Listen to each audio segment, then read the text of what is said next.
Good evening and welcome to the Utopian Baseball Universe opening day preview show. We've got so much talent on your TV screens right now. We've got Andrew Fefer. We've got Jerry Grillo, Earthling.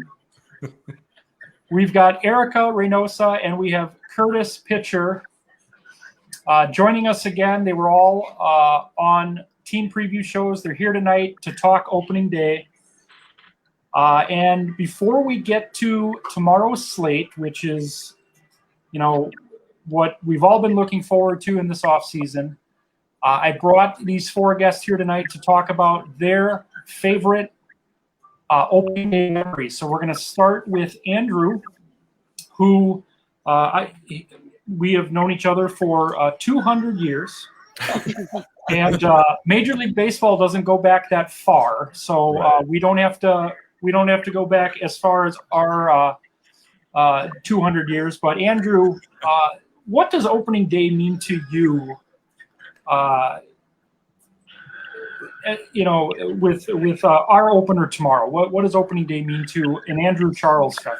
Well, opening day is exciting for every team because every team's got a shot. You can get into these summertime blues where your team is 20, 30 games under 500, and it's just not worth it anymore. But opening day, there's just something magical about it where baseball, matters to everybody. And, it's spring. We haven't seen, the sport really for real since, last fall. And there's just an excitement in the air. And, it means excitement to me. You ask about an opening day memory, and I have never attended a game on opening day. I used to work in TV news, and we had, a lot of opening days in the newsroom, really, where the game is kind of on in the background, and, a lot of us are doing our work for the day. But it's always cool to see, to look up and see how the Brewers are doing on that opening day and see if they can eke out a win and, kind of give you some hope for the rest of the season because, let's face it, it's one game out of many, but, there's just something special about your team getting a victory on opening day. So I'm really excited for it, and I think tomorrow's going to be great.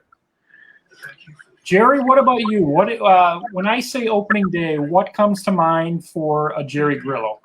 Oh man, that's a big one. It's renewal. It really is. It's everything that you think about when you think of spring. Well, almost everything. It really is this sense of getting a chance to start over again.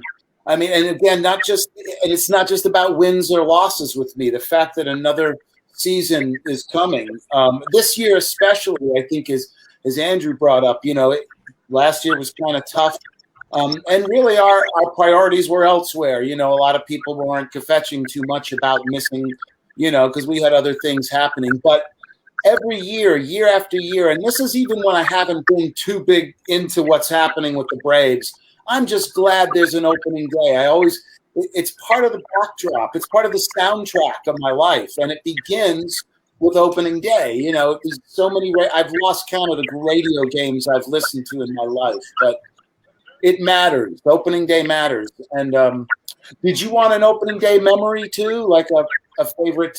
Sure, yeah. Give us a I would say, it's interesting. It's one where the Braves lost, but it was April. It was 1974 opening day. I wasn't at the game. I was watching on TV, and I got to skip school to watch Hank Aaron in his first at bat tie Babe Ruth's home run record against Jack Billingham. And so I remember getting to skip school. I think all of my siblings were there as well, and it was just really magic because we were all big Hank Aaron fans. Bad Henry. And we were just, we were there. In fact, we went to the last game of the previous season, my father and I, thinking he would tie the record. And of course he didn't. So it was special to be able to watch that. And that'll always be my favorite, I think, opening day memory. Though I've been to a couple of games, there's nothing that tops, the Hammer's first swing of the year. Erica, what is your fondest memory of opening day when you think of the start of the season? Well, I don't know that there's just one. As we talked about when spoke with you one on one, the beginning of baseball season is kind of renewal for me. It's an opportunity to go outside. The sun is out. The sounds of baseball, and I think I'm fortunate because baseball didn't end for me as far back as it did for a lot of people. I actually was at spring training and had seen a week's worth of games and was at the Nationals' last spring training game where when I got to my car at the end of that game, is when I got the word that everything was shut down. I really missed, especially since we had just won the World Series the year before, we completely missed out on, raising the banner and, seeing the rings and all that stuff in the way that most teams have had the opportunity to experience over the past several years. But for me, when every opening day that I've been to in recent years as a Nat season ticket holder, I think I told you, before too, that in all the years that I've been a season ticket holder, I've built up a Nationals family, and so kind of my consistent memory over the past several years at opening day was seeing everybody, and we would say Happy New Year to each other. That was that was New Year's for us, and there were hugs, and that community has become so large over the last few years for me that last year was really hard. So I'm excited to say as of yesterday I confirmed that I have tickets for opening day this year. So I'm really looking forward to getting back into the stadium with the handful of fans that'll be there. I'm fortunate enough to be one that's going to be there. So I'm really excited, looking forward to opening day this season.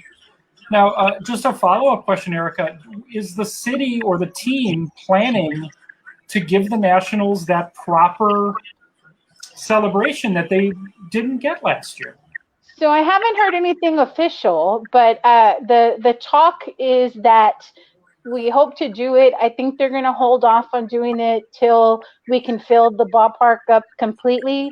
It would be real disappointing to everybody, above the capacity limit of 5,000 to not get to see it. And I think they want to still do those things, but with the maximum amount of fans in the stadium as possible. So hopefully later this season. But we don't know anything official yet. But I'm sure that the team does want to make up for that with us. Yeah, I hope you guys get something really cool, because it doesn't matter what team anyone roots for. If you win a World Series, you should be able to get everything: the parade, the opening day, the banners, and all of that. So I hope you guys end up having a really cool celebration, because that was a unique World Series. If I remember correctly, I think the road team won every game. Yep. In that World Series for the first time ever, and I was just really happy for the city. I've got some friends that live there, and I hope you guys get a really cool celebration this year. And my fingers are crossed. Kurtis, what does opening day mean to you, as far as any rituals you have or any memories that you share? Well, like Erica, my family's been season ticket holders for a long time, and so I've been able to go to probably 20 plus opening days. This year, unfortunately, we did not get tickets because there's only 9,000 being given out, and you had to be really quick on the trigger, so we didn't get it. Going to game 2, but opening day, just every time you go there to the stadium and you take that first walk out and you see the chalk and the grass just cut out perfectly, and there's just a packed house every year. It's just like you guys said, it's just a renewal, it's a rebirth. Especially when you get to have the lineups and the players, come up down the chalk lines, and there's always a flyover, and so it's happy for everybody to feel that vibe about baseball being back. As a Mariner fan, like Andrew said, we go in thinking like, all right, there we go, everybody's 0-0, like we're feeling good, and by midseason, a lot of times we are that team that is 20 to 30 games below 500. So it's really fun to get to go in there, and everybody's rocking their ace. So, it's going to be these, lockdown pitching duels, and everybody's just fired up for it. And I would say my favorite memories for sure Like I told you in my show that I went to Felix Hernandez's perfect game in person, and I sat Kings Court for it. And we were lucky enough that besides Marco Gonzalez the last 3 years, Felix started 10 straight opening days, 11 overall as a Mariner. And so, he's already my favorite player. And just getting to watch him, especially in his vintage prime, just mow down hitters in April, especially, was a lot of fun. So I'm just stoked for baseball to be back, as with everybody else here. And opening day is just a holiday for all of us to celebrate, especially this year. Yeah, for me, opening day, and I'm going to probably alienate a lot of my family for saying this, but like for me, opening day is bigger than Christmas, New Year's, like any of the like big family holidays where like you get together. It's great, but like I like a holiday where I don't have to put on a nice shirt, I don't have to shave. Opening day for me it starts in January. Like I know the schedule comes out in like September, October, but January you start seeing, okay, this is when tickets go on sale, and now you're winter meetings. Winter meetings, fantasy camps, the magazines start hitting the shelves, and like I get really excited in like mid-January, early February.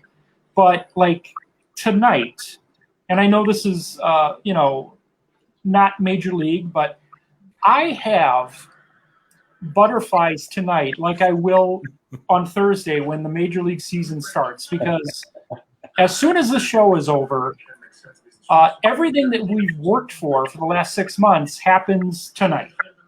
And then that gets shared tomorrow, and then this 7-month story begins. So I'm just really excited. I have an opening day ritual that I've done for years. I've been to 2 opening days. But I'd rather watch the games at home or listen to Bob Uecker. Tomorrow, and I've been doing this now for almost 30 years, we get George Webb, which is a popular diner here in Wisconsin. I get the same thing every year, 1 double cheeseburger, 1 cup of chili, and I'm going to have a nice lunch. I'm going to share the information tomorrow, and then next week for the Major League openers, I'm going to make hot dogs, and we're going to have peanuts, and I'll crack open a Pepsi. I don't do that very much anymore, but I'm going to have a Pepsi on that day. So opening day is just special, and my favorite opening day memory was 1986, and it's not even a Mets memory. You would think, being a Mets fan, it's a Mets memory, but my favorite Brewer of all time was traded in 1983. And then from like 83 to 85, I didn't like baseball any less, but I didn't follow the Brewers as closely because my heart was really broken that they would just trade my favorite player. Then on opening day 1986, a redhead 6'6" monster by the name of Rob Deere, in his first at bat with the Brewers, hits a home run 420 feet off Tom Seaver. Now, I was only 10 years old at the time, but I knew who Tom Seaver was. And I'm thinking, like, okay, this guy just homered off Tom Seaver like it was nothing. And then I think later in the game, he had like an RBI double or something. So this guy's 2 for 3. He's been a Brewer for 2 hours. And on that day, I decided this is my favorite Brewer. And I think as early as the next day, I was out because for the last year or two, I was pretending I was a Seattle Mariner because Gorman was with Seattle. So I'd go out and I'd pretend I was a Seattle Mariner. And I said, okay, I'm a Brewers fan again. I got a new favorite Brewer here. And, that was, 35 years ago. And I still consider Gorman and Rob Deere to be my 2 all-time favorite Brewers. And, of course, as I'm looking at it right now, they're both in the starting lineup tomorrow for the Utopian Brewers. And that's how we'll segue into the schedule. So I've got right now, for the people watching at home, if you will, I've got the day games. So we're going to go over these day games really quick. We've got 8 day games tomorrow. We've got Tampa Bay at Baltimore. That's going to be David Price against Jim Palmer. And then in Washington, Florida or Miami, the Marlins at the Nationals. Erica, let's look at this Nationals lineup. And I want you to give me now this could be just a straight homer prediction, but how is this Nationals team going to fare tomorrow? We got Trey Turner, Bryce Harper, Juan Soto, Rendon, Zimmerman, Gomes, Daniel Murphy, Victor Robles, Strasburg. Are they gonna bring us a victory tomorrow, the Nationals? I mean, when you have Daniel Murphy in the 7th spot, I mean, that's a formidable lineup. I think they're gonna pull it off. We're gonna get that opening day win.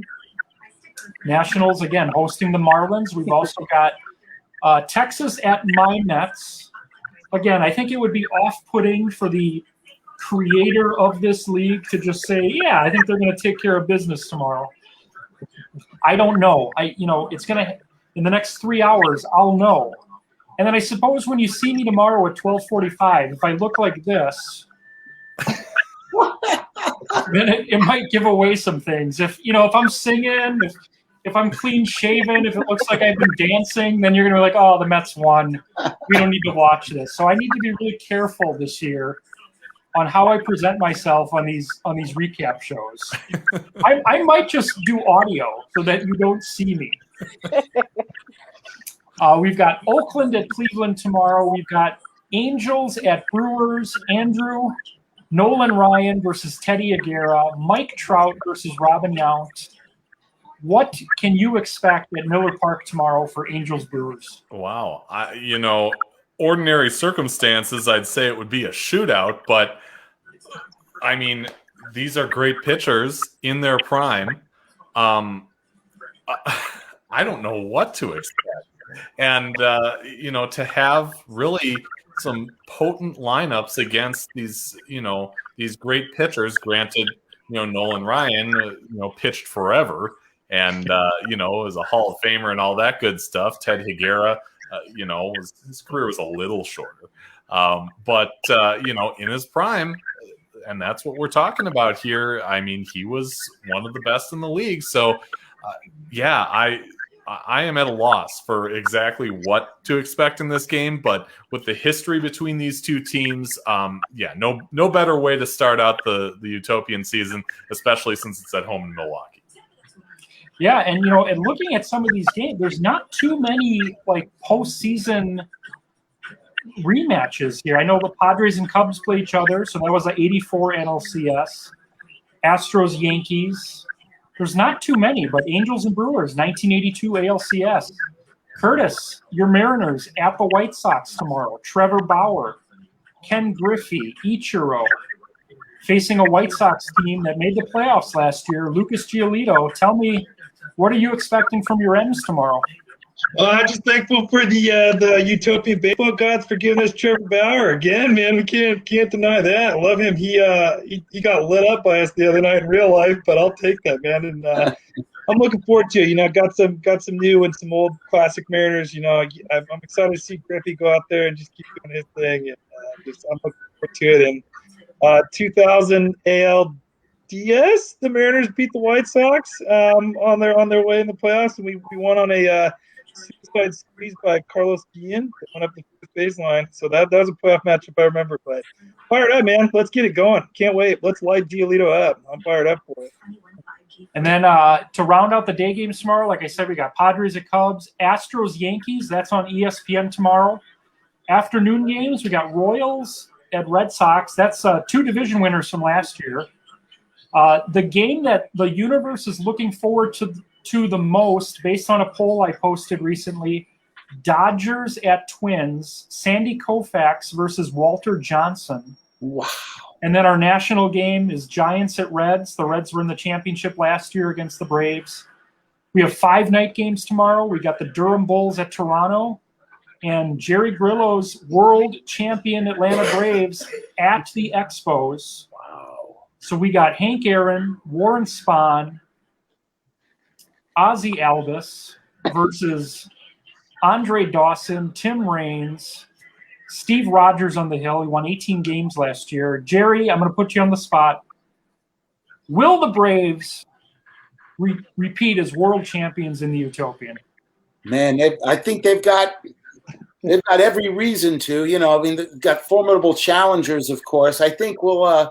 I don't want to be too cocky here, but I think we can get past the Expos first. Let's worry about one game at a time. Let's fall back on one of the great baseball cliches that a manager says after the game. We can only take them one at a time, Joey. And right now we're looking at Captain Steve Rogers, Captain America, and the Expos, and to see if we can take on these guys. Actually, I was thinking about it. I like our chances. We've got 5 300-game winners on our roster. That's ridiculous. I don't like. I don't want to be cocky, but that's pretty ridiculous. These are all, just Greg Maddux, Warren Spahn to start off with, Henry Aaron in the 4 slot. I mean, I like our chances. I really do. I'd be crazy to say otherwise.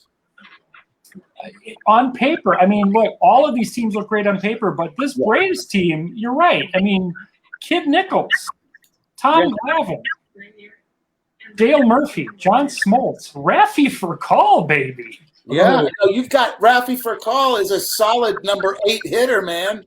I'm sorry. You got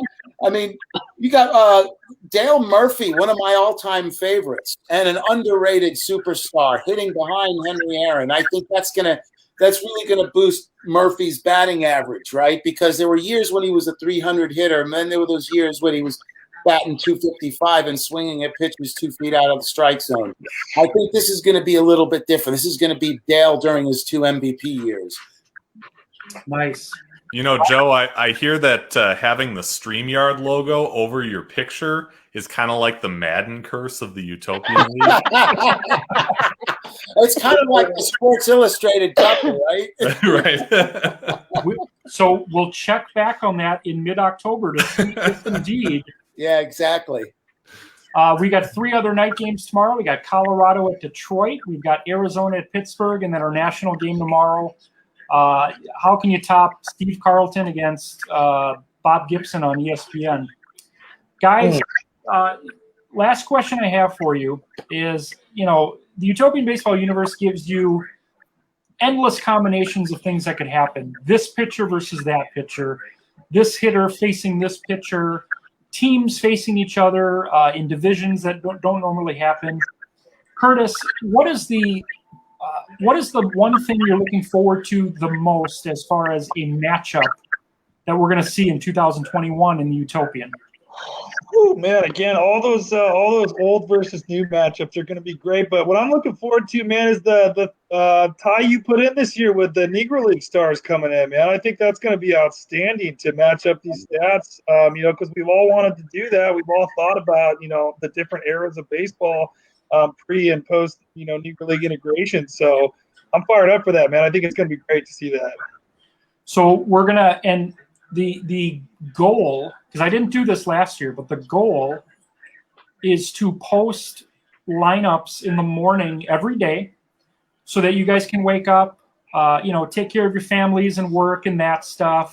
But then it's right there, is my guy in the lineup? Who's leading off? Who's pitching? So that's going to be a goal of mine. Obviously, today's was posted weeks ago. Tomorrow's is already ready. But yeah, I'm looking forward to that as well, Kurtis. What about you, Erica? What are you looking forward to the most for this season? Well, I think I'm looking forward to a matchup that takes a little bit of then and matches it up with a little bit of now. So, my current favorite player obviously is Juan Soto. And my favorite all-time pitcher from when I was growing up back in Texas is Nolan Ryan.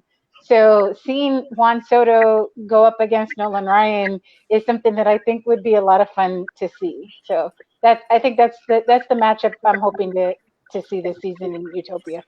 Now, since I have you here right now, I'm going to pull up the schedule and we're going to let you know when those teams will face each other. Now, if Ryan is scheduled to pitch on that day, has yet to be seen, but I know a guy, so we can make a phone call. How about July 4th? Really? How about July 2nd, 3rd, and 4th? Nationals and Angels. And that's in DC. So, It's if in it, DC. in my version of Utopia, I will be there at the game. Well, we're going to get you your ticket. And like I said, I'll know as we get closer if Ryan is scheduled. But if for some reason, we'll figure it out. We're creative here. But July 4th. You don't have to worry about the ticket. It's already in my season plan. There you go. Jerry, what are you looking forward to the most now that I have this giant file looking at me? Oh, man, so many potential matchups, man. One of my dream matchups would be to see Greg Maddux going against Christy Mathewson. I mean, because, you got this guy from back at the beginning of the 20th century who was known for his great control and, winning big games. And then you've got Maddux, didn't always win the big games in the postseason, but he could throw the ball anywhere he wanted to. He could hit the corners anytime. I think that'd be a fun matchup.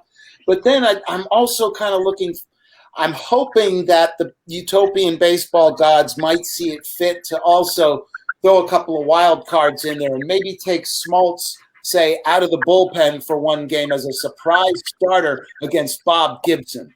Because then you got the great fireball, tough guy from the 60s against the great fireballer of the 90s who was really great in the postseason. You got two great postseason stars. I think that game could go 11 innings and be 1-0. I'd love to see that game. Braves at Giants, August 23rd through the 26th. Braves at Cardinals, September 13th through the 16th. Actually, that's in Atlanta. Cardinals at Braves, mid-September. You guys don't even know that you're helping me write a lot of the story right now. Andrew Fefer, tell me what you're looking forward to the most for 2021. Boy, for me, you're going to test your worth by going up against the defending champs. So it's Brewers versus Braves, not only for the Braves left Milwaukee and all that stuff, but just because, I want to see how good this team is. I want to see, how they fare against those incredible pitchers. Brewers versus Braves is going to do it for me. Brewers Braves in Atlanta, July 9th, 10th, and 11th. That's a weekend series. There you go. So that's going to be right after the All-Star break. For me, obviously, I am the baseball polygamist. I'm a Brewers fan. I'm a Mets fan. I wrote a book about it.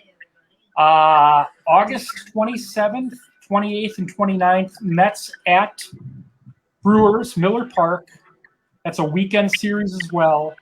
I'll have to plan something fun for that weekend, maybe a giveaway or something. But Mets Brewers, August 27th, 28th, and 29th. We're going to end the show with these guys aren't aware I'm doing this yet. I kind of hinted at it, but everyone knows that I have a spreadsheet where I pull dates to determine the results for the year. And not until the day before, which is right now, do I go in and pull a date. Tonight, I had the random number shuffler pull 4 years from history, and you guys are going to be asked a trivia question.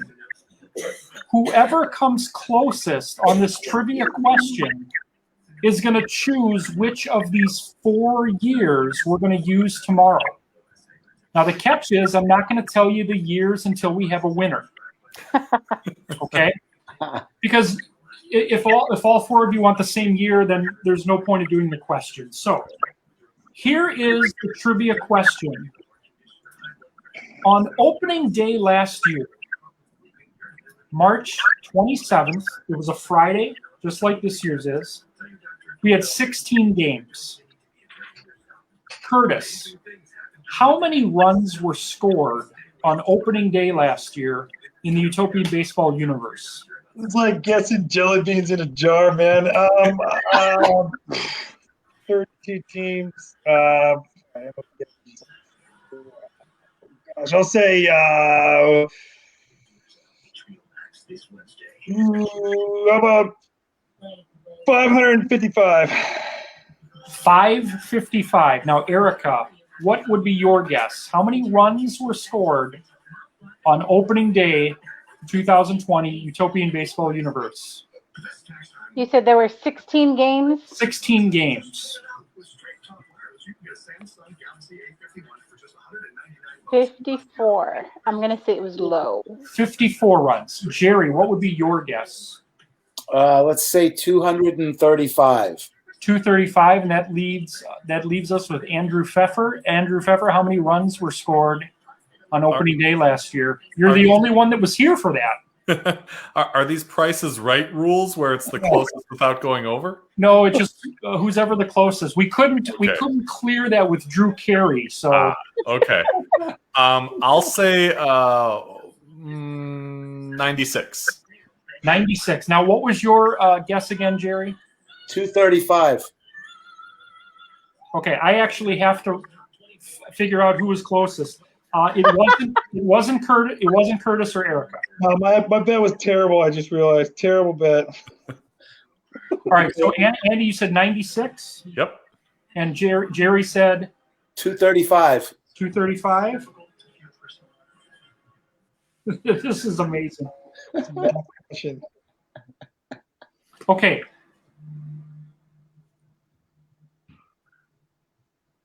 This is incredible. You didn't tell me I was going to need to bring a calculator. No, I know. This is obviously incredible. The answer was 166. Andrew was off by 70. Jerry was off by 69. Wow. Wow. Jerry by 1 run. All right, so and the Braves break our hearts again. You know what? That sounds like Lou Burdett was pitching that game. Right. all right, so here's what's going to happen now. I have 4 years that I pulled right before the show. Jerry, of these 4 years, you're going to decide what we're using for tomorrow. Then Andrew's going to choose for Saturday. Erica is going to choose for Sunday, and then Kurtis is left over with the last one. So here are the 4 years. And again, this was completely random by the shuffler. 1940, 1974, 1976, and 2005. So, Jerry, you're actually determining right now if the Braves win or lose tomorrow, because I have the results for all 4 dates looking at me.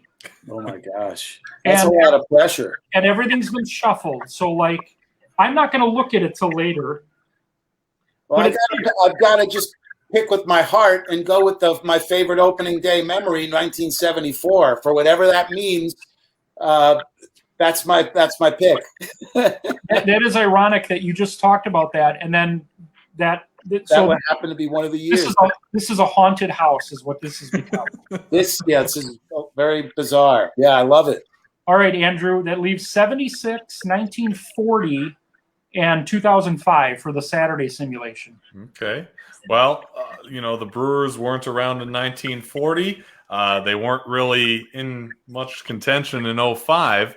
But in 76, in real baseball, we had, I'm guessing Hank Aaron was, just finishing up or just finished up. That was his last year with the in baseball was the 76 Brewers. Yeah. Okay, there you go. So yeah, I'll go with 1976, America's birthday. America's bicentennial. All right, Erica. So that leaves for Sunday. Are we going with 1940 or 2005? I have to go with 2005. That was the first year the Nationals came into being. Wow. Guys, if you're watching this now, this is not rigged. It seems like it's rigged, but it's not rigged. So, Kurtis, what is your tie into the year 1940? Oh, boy, man. Mariner baseball was not even thought of at all. I think, I'm fired up for it, though. 1940, we go way back. Should be fun. I think the Seattle Rainiers won the Pacific Coast League pennant that year. I think way back, man. That's great. I love that. Love that. Let's take a look now to see if we have any questions or comments here. Now, Tim St. Clair, friend of show, had a guess of 198. Tim would have won. Mm-hmm. So, we'll get Tim on the opening day show next year. That's his prize for winning the fan vote, if you will. Against himself? Well, I mean, he's going to be, he was the only one that guessed. I didn't tell people they could guess, but Chuck wants to share a memory. March 31st, 98, first game in D-backs history. Cool. 85 in Fenway, sat through a snowstorm, mid-game, sat in right field bleachers, couldn't see home plate. Chuck is guessing after we gave the answer, so he was real close. Cheating, Chuck. You're cheating. But what a great move. Chuck was sitting in Williamsburg during a snowstorm. Okay, let's hide this. Let's get back to here, guys. Opening day tomorrow. I'm so thankful for you guys to be here tonight. This was a lot of fun. Tomorrow at 12:45 Central. Now, I know a lot of people are going to be at work. I understand that, but it is a national holiday. I will be here at 12:45. I have two special surprises planned. We're going to be live for about 10-15 minutes tomorrow, and then at 1 o'clock Central, it's opening day. For Andrew Fefer, Jerry Grillo, Erica Reynosa, and Kurtis Pitcher, this is Joey Buchholz in the Utopian Baseball Universe. We'll see you tomorrow.